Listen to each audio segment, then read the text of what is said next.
Hello everyone, I am Abhishek and once again I welcome you all to my YouTube channel ज्ञान दर्शन bye अभी। तो हमने पिछले पिछले वीडियोस में economic trend as well as stages of colonialism को complete किया था। आज की इस वीडियो में हम लोग ब्रिटिश गवर्नर जनरल्स को हम लोग पढ़ेंगे, ठीक है। तो जो पहले गवर्नर थे बंगाल के उनका नाम था रॉबर्ट क्लाइव, ठीक है। रॉबर्ट क्लाइव का मेजर कंट्रीब्यूशन था बैटल ऑफ प्लासी में, जहाँ पर उन्होंने अपनी कूटनीति का इस्तेमाल करके अंग्रेजों को एक महत्वपूर्ण विजय दिलाई थी in battle of Plassey against Sirajuddaulah, ठीक है। तो सिराजुद्दौला के अगेंस्ट जो युद्ध हुआ था उसमें अपनी कूटनीति का इस्तेमाल करके रॉबर्ट क्लाइव के द्वारा एक महत्वपूर्ण विजय दिलाया गया, ठीक है। इसके बाद क्या होता है कि वह यहाँ पर जब वो विजय आपको यहाँ पर बेसिकली विजय दिला देते हैं अंग्रेज़ों को, तो उसके बाद यहाँ वो अंग्रेज में वहाँ पर ये क्या करते हैं कि basically dual form of government का स्थापना करते हैं, ठीक है। तो सरकार का स्थापना करते हैं। इसमें क्या होता है कि आपका एक डिप्टी नवाब का जो पद है वो भी बनाया जाता है, जो कि आपका जो भी रेवेन्यू रिलेटेड मैटर्स है यानी आर्थिक मामलों का देखभाल करते हैं, और जो राजनीतिक मामला है वो नवाब के साथ ही रहता है, ठीक है। इसके अलावा क्या होता है वो 1760 में वापस भारत छोड़ के चले जाते हैं, लेकिन जब 1774 में दोबारा बैटल ऑफ बक्सर में जब हेक्टर मुनरो के द्वारा अंग्रेजों को जीत दिलाई जाती है, तो क्योंकि रॉबर्ट क्लाइव को पहले से यहाँ का अनुभव था, तो इस अनुभव को देखते हुए उन्हें वापस आपका 1665 में 1765 में भारत भेजा गया, ताकि वो ट्रीटी ऑफ इलाहाबाद पे साइन कर सके, ठीक है। तो वो वापस 1765 में भारत आते हैं और ट्रीटी ऑफ इलाहाबाद जो कि 12 अगस्त 1765 को साइन किया जाता है, उसमें वो अपना भाग लेते हैं, ठीक है। और साथ साथ भारत में आपका जो भारत में द्वैध शासन जो है उसकी स्थापना भी करते हैं, ठीक है। तो यहाँ पर इनका जो रूल था वो समाप्त होता है। अब अगले जो गवर्नर आएंगे, जो महत्वपूर्ण गवर्नर आएंगे, उनका नाम है वैरेन हेस्टिंग, ठीक है। वैरेन हेस्टिंग का जो कार्य अनुक्रम है आपका वो बेसिकली 1772 में आते हैं और 1785 तक भारत में वो रहेंगे, ठीक है। तो भारत में वो गवर्नर ऑफ बंगाल के रूप में आते हैं, और रेगुलेटिंग एक्ट 1773 के पास होने के बाद वह गवर्नर जनरल ऑफ बंगाल के रूप में उनको प्रमोट कर दिया जाता है, ठीक है। उन्होंने जब सत्ता संभाली थी यानी जहाँ पर जब उन्होंने गवर्नर जनरल के पोस्ट को या गवर्नर के पोस्ट को जब यहाँ पर एक्वायर किया था, उस वक्त जो है भारत की स्थिति काफ़ी ज़्यादा आर्थिक रूप से कमज़ोर थी। यहाँ पर भूखमरी चल रहा था, यहाँ पर काफ़ी ज़्यादा सूखा पड़ा हुआ था, अनेक लोगों की जान जा चुकी थी सूखे की वजह से, ठीक है। तो क्या होता है कि ये सबसे पहले ये आते हैं और लोगों का यहाँ पर मानना था, इवन ब्रिटिशर्स का भी यह मानना था कि जो आपका डुअल सिस्टम ऑफ गवर्नमेंट है वो कहीं न कहीं जो भुखमरी या फिर फ़ेमाइन है इस चीज़ को बढ़ावा दे रहा है, ठीक है। तो इसकी वजह से क्या हुआ कि उन्होंने अपने सत्ता में आने के बाद सबसे पहले उन्होंने डुअल सिस्टम ऑफ गवर्नमेंट जो है आपका यानी द्वैध शासन जो है उसे अबॉलिश कर दिया, उसे हटा दिया, ठीक है। अब देखते हैं हम लोगों ने आपका न्यायिक रूप से क्या-क्या रिफ़ॉर्म किए थे, जुडिशियल रिफ़ॉर्म्स क्या-क्या किया उसको देखते हैं। तो उन्होंने क्या किया, सबसे पहले एक डिस्ट्रिक्ट कोर्ट बनाए, ठीक है। डिस्ट्रिक्ट कोर्ट के अंदर 2 कोर्ट थे, एक था सदर दीवानी अदालत जो कि आपका सिविल कोर्ट था, और एक सदर निज़ामत अदालत था जो कि आपका क्रिमिनल कोर्ट था। इसी तर्ज पे आपका गाँव के स्तर पर क्या किया गया था कि जो विलेज हेडमैन है उनके अंडर आपका एक मुफस्सिल दीवानी अदालत को बनाया गया था और एक मुफस्सिल निज़ामत अदालत को भी बनाया गया था, ठीक है। ये जो सभी अदालत है ये आपका कलेक्टर के अंडर काम कर रहे थे, ठीक है। अब देखते हैं हम लोग ट्रेड से रिलेटेड क्या-क्या रिफ़ॉर्म्स किए वैरेन हेस्टिंग ने। तो ट्रेड रिफ़ॉर्म में सबसे पहले क्या किया, इन्होंने दस्तक को अबॉलिश किया, जो कि सबसे ज़्यादा मिसयूज़ किया जा रहा था इस टाइम पर, ठीक है। जो कि काफ़ी ज़्यादा इकोनॉमिक लॉस जो है आपका वो ईस्ट इंडिया कंपनी को प्रोवाइड कर रहा था। इसके बाद इन्होंने क्या किया कि इंटरनल फ्री ट्रेड पॉलिसी को इंट्रोड्यूस किया। साथ ही साथ एक यूनिफ़ॉर्म ट्रेड आपका टैरिफ का पॉलिसी को लागू किया, जो कि आपका 2.5% था आपका, चाहे वो यूरोपियंस हो या फिर इंडियंस हो, सबके लिए, ठीक है। इसके बाद क्या होता है आपका कि इन्होंने आपका प्रीपेड पोस्टेज सिस्टम का भी स्थापना किया, ठीक है। और फेमाइन प्रिवेंटिव मेजर्स भी लिए थे इन्होंने, ठीक है। इन्होंने क्या किया था, डिफरेंट डिफरेंट प्लेसेस पे ग्रीनरी यानी कि अनाज घर का आपका स्थापना कराया था, और इसी प्रोसेस में आपका जो बिहार के पटना में फेमस गोलघर है उसका निर्माण भी एक अन्नग्रह के रूप में आपका वैरेन हेस्टिंग के द्वारा ही निर्माण इसका कराया गया था, ठीक है।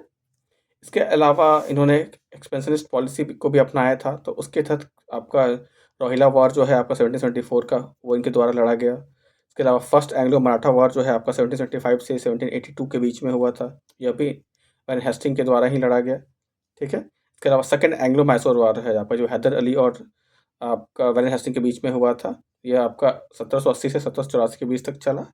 और साथ ही साथ जो ब्रिटिश पार्लियामेंट के द्वारा पास किए गए थे 2 महत्वपूर्ण एक्ट थे, जैसे कि आपका regulating act of 1773 as well as Pitt's India act और रेगुलेटिंग एक्ट ऑफ 1784। ये दोनों एक्ट भी इनके काले अनुक्रम में ही पास किए गए थे, ठीक है। इसके अलावा क्या होता कि वो 1785 में इंडिया से वो रिज़ाइन कर देते हैं अपने पद से और भारत छोड़कर चले जाते हैं। हालांकि भारत छोड़ के जाने के बाद 1787 में इनके ऊपर आपका ब्रिटिश पार्लियामेंट में इम्पीचमेंट प्रोसेस किया जाता है, महाभियोग जो है चलाया जाता है, ठीक है। तो यह इनके बारे में, वैरेन हेस्टिंग के बारे में ये जानकारी जो है यहाँ पर समाप्त होती है।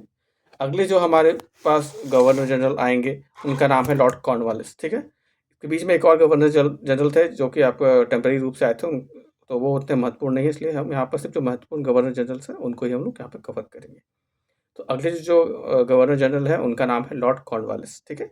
इनका कालानुक्रम 1786 से लेकर 1793 तक रहता है, ठीक है।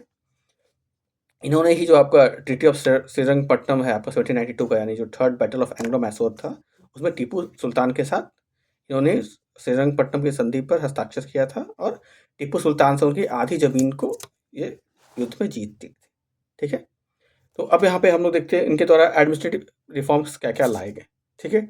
तो एडमिनिस्ट्रेटिव रिफॉर्म लाने में सबसे पहले क्या था कि इन्होंने जो आपका इन सैलरीज जो थी आपकी ईस्ट इंडिया कंपनी के एम्प्लॉयज़ की, उसे बढ़ाया, ठीक है। और लेकिन साथ ही साथ क्या किया गया कि वहाँ पर जो उनके प्राइवेट ट्रेड है उस पर बैन ला दिया गया, ठीक है, बैन लगा दिया गया। तो यहाँ पर जो करप्शन है उसको कम करने का प्रयास किया गया ताकि वो प्राइवेट ट्रेड ना कर सके। हालांकि उनका सर्वाइवल भी अच्छे से हो सके, इस कारण क्या हुआ कि उन्होंने उनकी सैलरीज जो है वो बढ़ा दी, लेकिन प्राइवेट ट्रेड पर उन्होंने बैन लगा दिया कम्प्लीटली, ठीक है। इसके अलावा क्या होता है, merit based civil services exam की स्थापना की, यानी कि जो 4 लोग जो डायरेक्टर के द्वारा आपका नॉमिनेट किए जाते थे, जो नामित किए जाते थे, उन चारों लोगों के बीच में कॉम्पिटिटिव एग्ज़ाम होता था, उसमें जो टॉप करते थे उनका सिविल सर्वेंट के रूप में सिलेक्शन किया जाता था, ठीक है। इसके अलावा इन्होंने क्या किया था, सेपरेशन ऑफ पावर, यानी कि जुडिशरी, कमर्शियल एंड रेवेन्यू, ये तीनों पार्ट को इन्होंने सेपरेट कर दिया था, ठीक है।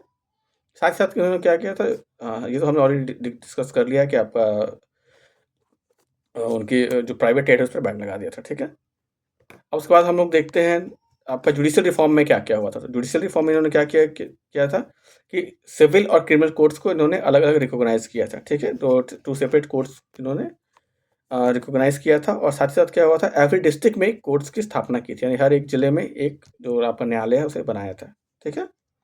और प्रोविंशियल कोर्ट ऑफ अपील जो है आपका, वो भी बनाया गया था, ठीक है। यानी कि किसी मैटर पे अगर आप सहमत नहीं है किसी कोर्ट के फैसले से, तो आप प्रोविंशियल जो कोर्ट है वहाँ पर आप अपील कर सकते हैं, ठीक है। इसके अलावा क्या हुआ था, अपॉइंटमेंट ऑफ इंडियन जजेस, इसका भी इन्होंने शुरुआत किया था, ठीक है। साथ ही साथ मुस्लिम लॉ है आप और हिंदू लॉ जो है आपका, वो लिटिगेशन में यूज़ किया जाता था। यानी कि अगर सपोज़ कोई एक आपका कॉन्विक्ट है, ठीक है, मुजरिम है, तो मुजरिम को सज़ा जो है उसके धर्म के अनुसार जो लॉ है उसके हिसाब से ही दी जाएगी। तो मुस्लिम अगर कोई कॉन्विक्ट मुस्लिम है या अपराधी मुस्लिम है तो उसे मुस्लिम लॉ के हिसाब से सज़ा दी जाएगी। अगर कोई अपराधी हिंदू है तो उसे हिंदू लॉ के हिसाब से सज़ा दी जाएगी, ठीक है। इसके अलावा उन्होंने एक कॉम्प्रिहेंसिव कोड भी बनाया था, ठीक है, जिसमें जिसे कि कॉर्नवालिस कोड के नाम से भी जाना जाता है, जिसमें कि उन्होंने आपका जो भी आपका क्राइम है उससे रिलेटेड जो पनिशमेंट होना चाहिए उसे कॉडिफाई किया था। और ये कॉडिफाई किसकी मदद से किया था, तो जॉर्ज बैरलो के हेल्प से किया था, ठीक है। इसके अलावा क्या क्या था, जो ब्रिटिश ऑफिशियल्स हैं वो भी कोर्ट को आंसरेबल होंगे। ये जो नियम है आपका, यह भी लॉर्ड कॉर्नवालिस के द्वारा ही स्टार्ट किया गया था। अब हम लोग आते हैं पुलिस रिफॉर्म के बारे में, ठीक है। तो पुलिस रिफॉर्म में क्या होता है, आपका जो डिस्ट्रिक्ट जज है आपका, वह पुलिस को कंट्रोल करेगा, ठीक है। इसके अलावा पोस्ट ऑफ दरोगा जो है और पुलिस स्टेशन जो है आपका, वो भी इनके द्वारा ही स्टार्ट किया गया था। इवन जो post of superintendent of police है, यानी एसपी जो है आज की डेट में, वह भी आपका उस पद की जो शुरुआत है वह भी आपका लॉर्ड कॉर्नवालिस के द्वारा ही किया गया था, ठीक है। तो वैसे लोग जो दरोगा के या फिर सिविल सर्विसेज की प्रिपरेशन कर रहे हैं और एसपी बनने का या आईपीएस बनने का ड्रीम देख रहे हैं, तो उन लोगों को लॉर्ड कॉर्नवालिस को कहने में थैंक करना चाहिए, ठीक है। इसके अलावा इन्होंने कुछ और इम्पोर्टेंट काम किए थे, जैसे कि आपका संस्कृत कॉलेज बनारस में इन्होंने स्थापना किया था, ठीक है। इसके अलावा इन्होंने अंग्रेजी मुद्रा जो है उसको बनाने के लिए बेसिकली कलकत्ता में एक मिंट यानी जो कि आपका सिक्का बनाने का कारखाना होता है उसका स्थापना किया था। इसके अलावा इनके जो ये जब दोबारा एक भारत में इनका जो कार्यकाल एक बार ये अभी यहाँ से पद छोड़ के जाएँगे, फिर वापस 1 वर्ष के लिए दोबारा ये आते हैं, ठीक है? तो उस वक़्त क्या होता है कि जब वो भारत आते हैं तो उनकी मृत्यु हो जाती है, भारत में ही हो जाती है और इनका जो कब्र है आपका, वह आपका गाज़ीपुर उत्तर प्रदेश में स्थापित है, ठीक है? तो यहाँ पे हमारा लॉर्ड कॉर्नवालिस का जो टॉपिक है ये कंप्लीट होता है। इसके बाद हमारा जो नेक्स्ट गवर्नर आते हैं उनका नाम है लॉर्ड वेलेस्ली, ठीक है? तो वेलेस्ली जो है आपका वो 1798 से 1805 तक भारत में रहेंगे, ठीक है? यहाँ पे क्या होता है कि लॉर्ड वेलेस्ली के टेन्योर में क्या होता है कि ईस्ट इंडिया कंपनी जो है आपका उसको कन्वर्ट जो उस पहले जो कि एक ट्रेडिंग कंपनी था उसे कन्वर्ट करके ये एक इम्पीरियल पावर में कन्वर्ट करने का कोशिश करते हैं, ठीक है? तो कहीं न कहीं आपका जो ये एक व्यापारिक कंपनी था उसे अब एक ये कहीं न कहीं देखा जाए तो एक पावर या देखा जाए तो एक राज पावर बनाने का कोशिश किया कर रहे हैं, ठीक है? एक पावरफुल राज्य के रूप में स्थापित करने की कोशिश कर रहे हैं। यहाँ पे भारत में रूल करने का कोशिश करेंगे अब, ठीक है? इससे पहले तक जो है आपका ईस्ट इंडिया कंपनी है वो एक ट्रेडिंग फंक्शन में ही रहता है, ठीक है? बट यहाँ पर अब क्या होगा कि ये से कहीं न कहीं आपको ये भारत को राज्य करने के हिसाब से अपनी जो पॉलिसीज़ है उसको यहाँ से डिज़ाइन करेंगे, ठीक है? इन्होंने क्या किया था सब्सिडरी अलायंस का स्थापना किया था, ठीक है? तो सब्सिडरी अलायंस के बारे में हम सब लोग ऑलरेडी जानते हैं कि कहीं न कहीं आपका ये वो एक ऐसा प्रस्ताव था जिसके अंदर ये जो भी आपका जो नेटिव रूलर हैं, जो क्षेत्रीय राजा थे, उन्हें अपनी सेना को हटा देना होता था और साथ में यहाँ पर ब्रिटिश सेना को अपने राज्य में रखना होता था ताकि अपना कोई भी आपका जो बाहरी मैटर होगा, युद्ध करना होगा या फिर किसी राज्य से संधि करना होगा, तो वो ब्रिटिश की मर्ज़ी के साथ वो कर सकते थे। बेसिकली अपने राज्य का जो सुरक्षा है वह अंग्रेज़ों के हाथों में दे देना होता था और उसके बदले में अंग्रेज़ों को इन्हें एक रकम देनी होती थी जो कि आर्मी को मेंटेन करने के लिए चाहिए। मतलब जितना आर्मी को मेंटेन का खर्च होता था, उतना पैसा उन्हें ब्रिटिश ईस्ट इंडिया कंपनी को देना होता था, ठीक है? और इसमें फॉरेन अफेयर जो भी होता था स्टेट का वह ईस्ट इंडिया कंपनी के द्वारा कंट्रोल किया जाता था, ठीक है? तो ये जो सब्सिडी अलायंस है, ये लॉर्ड वेलेस्ली के द्वारा ही इंट्रोड्यूस किया गया था, ठीक है? 1799 में। इसके अलावा इनका कुछ मेजर कंट्रीब्यूशन है नहीं। तो नेक्स्ट हमारे पास जो नेक्स्ट गवर्नर जनरल आते हैं उनका नाम है लॉर्ड बैडलो, जो कि 1805 से 1807 तक रहते हैं। 2 साल का इनका जो कालानुक्रम है वो रहता है। इनके समय क्या होता है, वेलोर का जो आपका विद्रोह होता है 1806 में, वह इनके कालानुक्रम में ही होता है, ठीक है? इनके बाद जो अगले गवर्नर जनरल आते हैं उनका नाम है लॉर्ड मिंटो, जो कि 1807 से 1813 के बीच रहेंगे, ठीक है? तो यहाँ पर क्या होता है कि इन्हीं के समय में क्या होता है, आपका ट्रीटी ऑफ अमृतसर जो है महाराजा रणजीत सिंह और अंग्रेज़ों के बीच में साइन किया जाता है 1809 में, ठीक है? इस ट्रीटी में क्या होता है कि दोनों अपना जो बॉर्डर है वो आपका पंजाब और जो आपका ब्रिटिशर्स है वो अपना बॉर्डर डिसाइड कर लेते हैं सतलज नदी के पास में, ठीक है? फिर क्या है, आपका चार्टर एक्ट ऑफ 1813 जो है वह भी इनके ही टाइम पीरियड में पास होता है, ठीक है? और अब हम लोग देखते हैं अगले जो गवर्नर चल रहे हैं उनका नाम है लॉर्ड हेस्टिंग, जो कि 1813 से 1823 तक रहेंगे, ठीक है? इनकी कालक्रम में क्या होता है कि वॉर अगेंस्ट गोरखा जो है नेपाल के, उनके अगेंस्ट में युद्ध होता है। तो ये युद्ध कब से कब तक चलता है, 1814 से 1816 तक चलता है।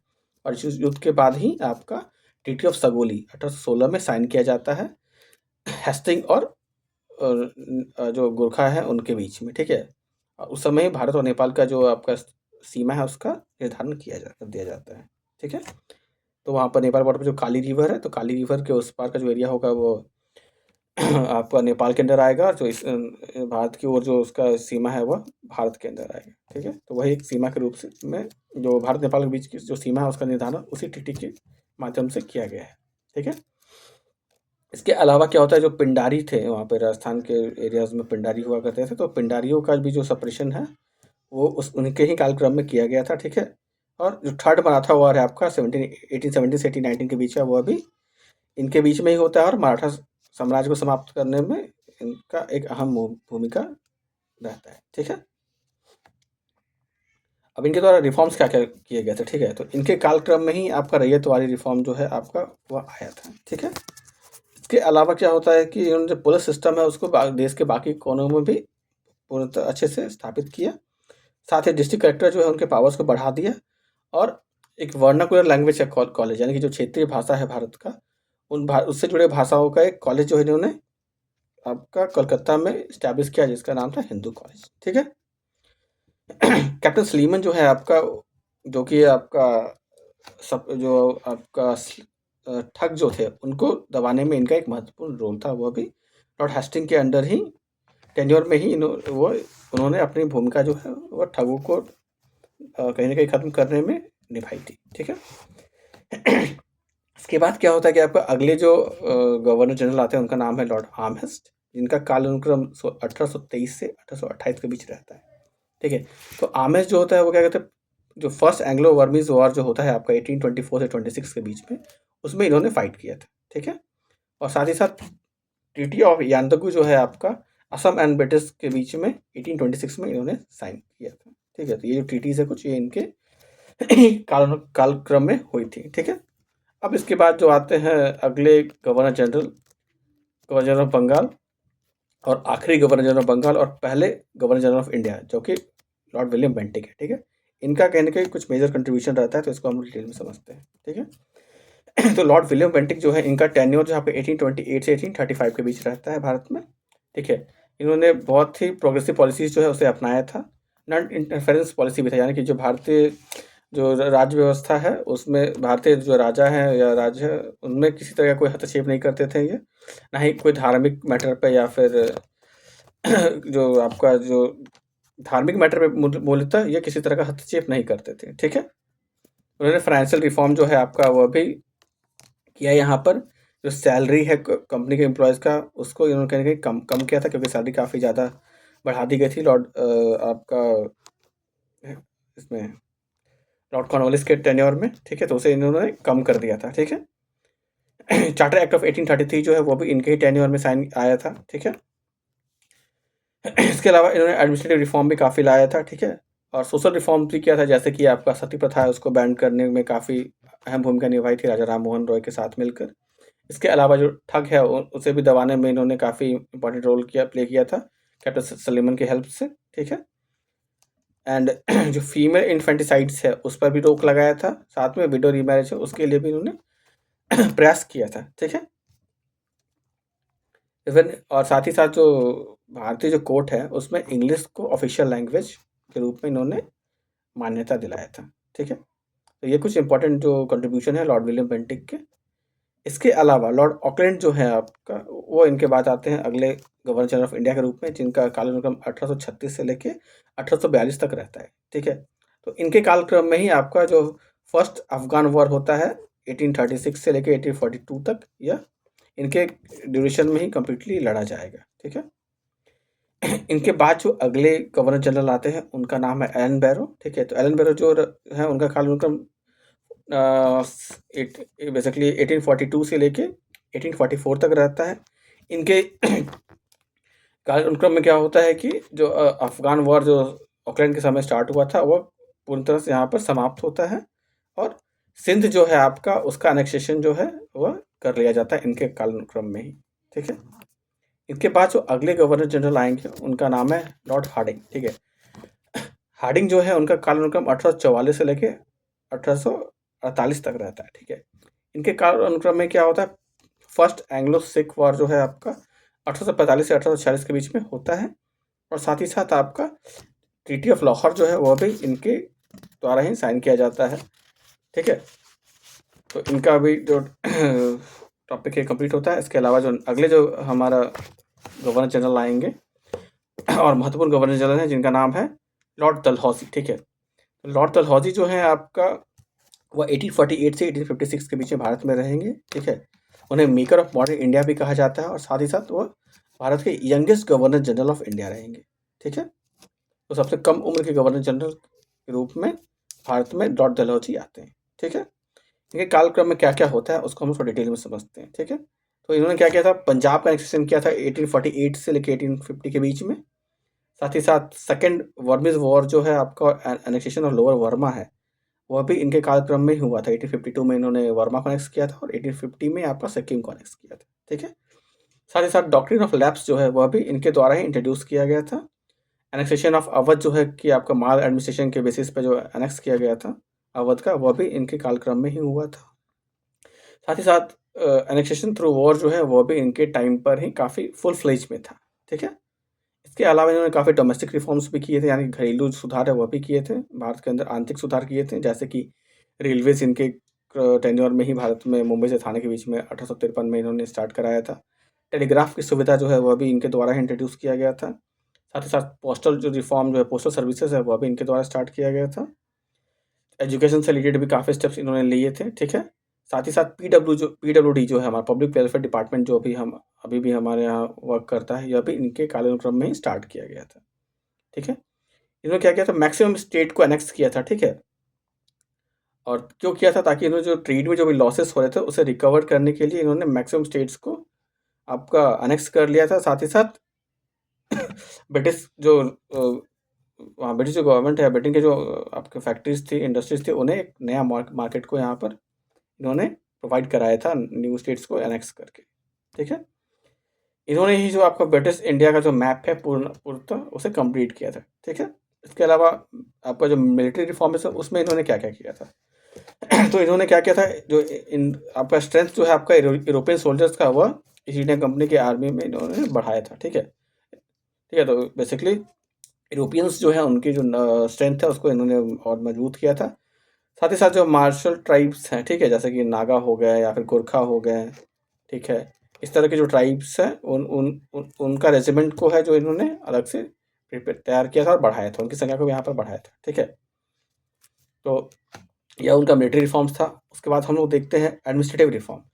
तो एडमिनिस्ट्रेटिव रिफॉर्म में इन्होंने क्या क्या किया था कि बंगाल जो है उसको लेफ्टिनेंट गवर्नर के अंडर में दे दिया था, ठीक है। और लेफ्टिनेंट गवर्नर का जो पोस्ट है वह भी आपका लॉर्ड डलहौजी के द्वारा ही इंट्रोड्यूस किया गया था भारत में। और वह जो पद है आपका वो गवर्नर जनरल ऑफ इंडिया के डायरेक्ट कंट्रोल के अंडर आता था, ठीक है। इसके अलावा जो कमिश्नर्स का पोस्ट है वह भी लॉर्ड डलहौजी के द्वारा ही स्टार्ट किया गया था सोशल रिफॉर्म्स में अगर देखा जाए तो इन्होंने विडो रिमैरेज लेजिस्लेशन है जो इसे इंट्रोड्यूस किया था। अब हम लोग देखते हैं एजुकेशनल रिफॉर्म्स में इन्होंने क्या किया था। तो 1854 में चार्ल्स वुड के द्वारा जो चार्ल्स वुड डिस्पैच जो है आपका वह इनके टेन्योर में ही हुआ था, ठीक है। इसमें क्या था कि जो प्राइमरी एजुकेशन है आपका वह वर्नाकुलर लैंग्वेजेस में होना चाहिए, इसका रिकमेंडेशन किया गया था चार्ल्स वुड डिस्पैच में। इनको founder of modern education in India भी कहा जाता है, foundation basically foundation of modern education in India भी कहा जाता है आपका चार्ल्स वुड डिस्पैच को। इसके अलावा एंग्लो वर्नाकुलर स्कूलिंग जो है यह सुविधा भी आपका यहाँ पर लॉर्ड डलहौजी के द्वारा स्टार्ट किया गया था, ठीक है। साथ ही साथ क्या होता है यहाँ पे जो 3 यूनिवर्सिटीज़ है आपका उसका जो 3 डिफरेंट प्रेसिडेंसी थी, बॉम्बे, मद्रास और बंगाल, आपका तीनों प्रेसिडेंसी में कॉलेजेस का स्थापना प्रेसिडेंसी कॉलेज का स्थापना किया गया था, ठीक है। और model of London basically London में जिस मॉडल पे आपका यूनिवर्सिटी काम करते हैं उसी मॉडल पे आपका भारत में भी इन्होंने डिफरेंट कॉलेजेस का स्थापना किया था। साथ ही साथ इंजीनियरिंग कॉलेज का स्थापना भी इन्होंने किया था रुड़की में, ठीक है। और यहाँ पे क्या होता है, फिर रेलवे जो है उसका एक महत्वपूर्ण कंट्रीब्यूशन माना जाता है लॉर्ड डलहौजी के द्वारा, जिसकी स्थापना इनके द्वारा की गई थी। तो इसमें बेसिकली रेलवे को इंट्रोड्यूस करने का पर्पस क्या था इनका, ठीक है।